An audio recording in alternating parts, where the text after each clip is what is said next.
হয়ে গেছে, আর 8 ঘন্টা হয়ে চলছে। কেন এই মানে পরন্ত বেলায় আমার দায়িত্বটা নিলাম?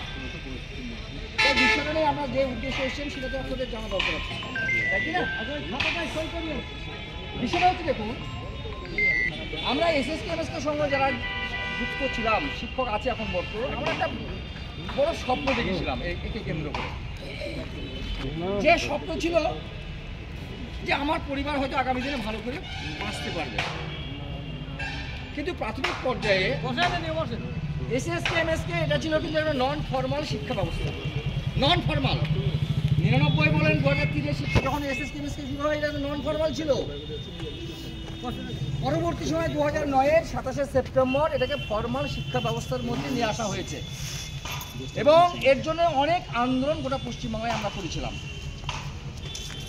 এবং ফর্মাল শিক্ষা ব্যবস্থা আনার পরেই কিন্তু আপনার এসএসকে এমএসকে স্কুলগুলো টাকা পেতে শুরু করে কেন্দ্র সরকারের, নাহলে কিন্তু টাকা পেত না আপনাদের। পরবর্তী সময় দেখুন এই ফর্মাল শিক্ষা ব্যবস্থাটা কোথায় রাখা হবে, শিক্ষা দপ্তরে না অন্য কোনো জায়গায়?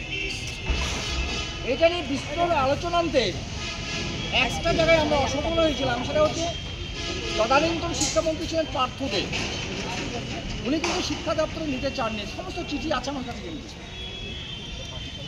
তাই আনিসুর রহমানকে দিয়ে শামসুল ভাইয়ের আছে যে আপনাদের এসএসকে এমএসকে গুলোকে ফর্মাল শিক্ষা ব্যবস্থা হিসেবে আলাদা বোর্ড গঠনের সিদ্ধান্ত নেওয়া হয়েছে এবং সেই বোর্ড গঠনের মাধ্যমে কিন্তু আমরা একটা, যদি ওটাকে আইনে পরিণত হতো তাহলে কিন্তু একটা ভালো জায়গা আমরা পেতাম।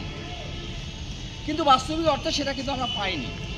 আমরা কি পেয়েছিলাম? শুধু আমাদের কাজের অধিকার 2010 সালে 23শে এপ্রিল রাজ্য মন্ত্রিসভায় সিদ্ধান্ত করে দিতে পেরেছিলাম যে আমাদের কাজের অধিকারটা 65 বছর পর্যন্ত থাকবে।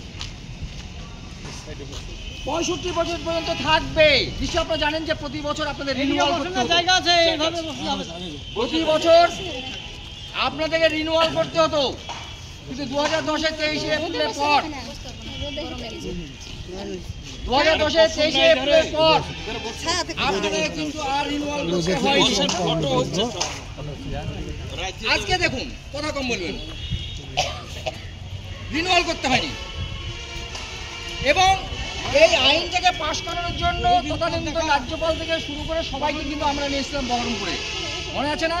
2011 সালে 2017 এবং 18 ফেব্রুয়ারি আমরা নিয়েছিলাম শুধু এসএসকে এমএসকে ভালোর জন্য। তখন যদি এর ফর্মালাইজেশনটা হয়ে যেত তাহলে কিন্তু আমরা এই 10,000 আর 15,000 শিক্ষক থাকতাম না। আমরা একদম ওই হাই স্কুলের শিক্ষকের মতন, প্রাইমারি শিক্ষকের মতন সমতুল মর্যাদা আমরা পেয়ে যেতাম। কিন্তু বাস্তবিকতা সেটা আমরা করতে পারলাম না। শুধু আমাদের কাজের অধিকারটা 65 পর্যন্ত এইটা আমরা রক্ষা করতে পেরেছিলাম। আর সেটা যদি না থাকতো তাহলে আজকে আপনারা যে স্কুলের শিক্ষক হিসেবে এখানে আসতে পারছেন সেটা কিন্তু পারতেন না। নিজের বিবেককে জিজ্ঞেস করলে বুঝতে পারবেন কেন পারতেন না, সেটা বুঝতে পারবেন। কারণ রাজনৈতিক পরিবর্তনের পরে অনেকের জায়গা আলাদা হয়ে যেত। কিন্তু 2011 সালের 4 জুন মাননীয় শিক্ষামন্ত্রী মাননীয় মমতা ব্যানার্জি একটা প্রেস রিলিজ করেছিলেন। সেই প্রেস রিলিজের কপিটা আমার কাছে আছে এখানে। সেখানে কি বলেছিলেন যে এসএসকে এমএসকে আর বোর্ড গঠনের দরকার নাই, টোটালটাকে শিক্ষা দপ্তরে আমরা নিয়ে আসছি এবং এই শিক্ষকদের পর্যায়ক্রমিক আমরা স্থায়ীকরণ করবো, মানে স্থায়িত্ব দেবো।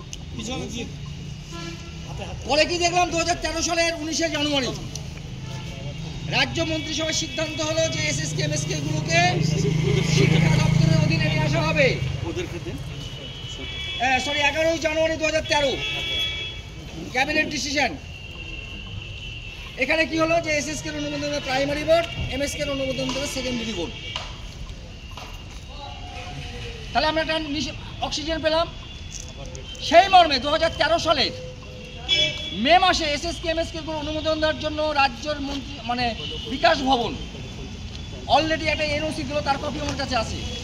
অর্থাৎ প্রাইমারি বোর্ড এবং সেকেন্ডারি বোর্ডের অধীনে, আসুন জাকির ভাই, প্রাইমারি বোর্ড এবং সেকেন্ডারি বোর্ডের অধীনে অনুমোদন দেওয়ার জন্য পরিষ্কার শিক্ষা দপ্তর থেকে অর্ডার বেরিয়ে গেল। আমরা আশার আলো পেলাম যে এবার এসএসকেএমএসকে গুলোকে বোর্ডের অধীনে অনুমোদন দেওয়া হবে। 2015 সালে এগুলোকে অনুমোদন দেওয়ার জন্য সমস্ত ফাইল রেডি, কিন্তু কোনো এক অজ্ঞাত কারণে আমরা পারলাম না বের করতে। পরবর্তী সময়ে এসএসকেএমএসকে নিয়ে সরকারের দৃষ্টিভঙ্গি পাল্টানোর জন্য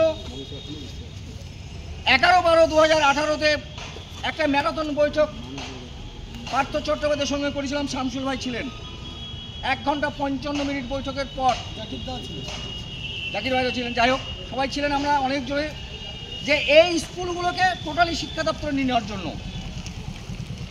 এবং বেতন বৃদ্ধির জন্য একটা অবস্থান কর্মসূচি হয়েছিল বিকাশ ভবনে। কিন্তু সেই বিকাশ ভবনের ওই কর্মসূচিকে কেন্দ্র করে কর্মসূচিকে কেন্দ্র করে আমরা অবস্থানে বসেছিলাম। আমরা প্রথমে সেটা পার্থবাবুকে জানিয়ে, সেই পার্থকে বহার পরে সেখানে অন্য একজন বাইরেকার নেতৃত্ব আমাদের সঙ্গে অংশগ্রহণ করে।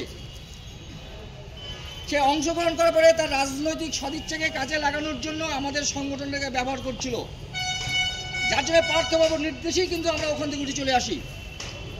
কিন্তু রাজ্যের শিক্ষকগণ ভুল বুঝল আমাদেরকে, এবং 2019 সালে 29শে জুলাই ওকেকোড়া ভবনে যে বেতন বৃদ্ধির জন্য বা আনুষঙ্গিক যে আন্দোলনের জন্য যে একটা কর্মসূচি নেওয়া হয়েছিল ওকেকোড়া ভবনে মাননীয় শিক্ষামন্ত্রীর উপস্থিতিতে, নিশ্চয়ই জানেন সেই পরিযায়ী নেতাকে কিন্তু মাননীয় শিক্ষামন্ত্রী ওই হল ঘরে ঢুকতে দেয়নি। এখানে একজন ম্যাডাম বললেন একটু আগে যে আমাদের তো সেই মজদুর বেতন বাড়িয়ে দিয়েছিল 6 থেকে 10,000। একটু আগে শুনলাম কথাটা। মজদুর যদি বেতনটা বাড়িয়ে দেয়